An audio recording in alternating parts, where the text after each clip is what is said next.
Tani, kryeministri sapo foli për atë që keni quajtur paketën, për faljen në pak fjalë.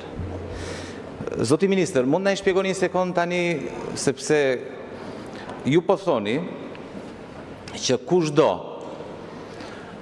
mund të ribëj një rideklarim të ardhura apo të fitimeve, flasin për kompanit, dhe mund të shtojnë fitimin dhe duke paguar 5%, vetëm 5%, praktikisht legalizojnë parat, le të themi, të një evazioni fiskal të mundshëm.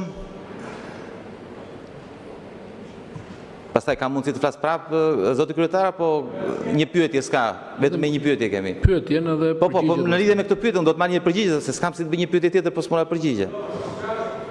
Si qa është? Ti je kryetari i Kuvendit tu? Ti je kryetari i Kuvendit?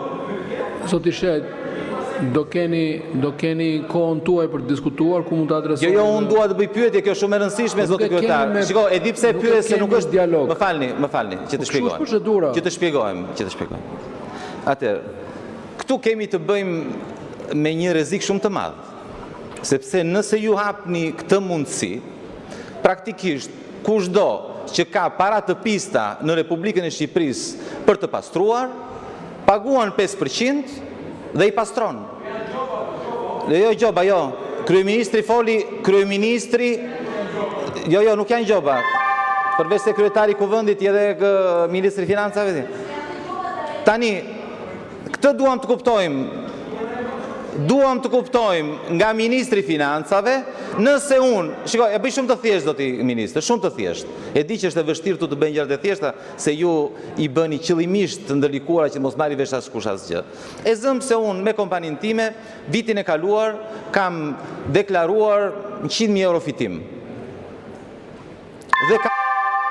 Të përfundoj pyetjen. Më lejo ta përfundoj, zoti kryetar.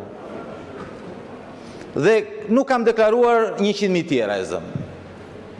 Tani, unë si përmarrës do kisha mundësi që të deklaroja atë 100.000 që kam fshehur duke paguar 5%?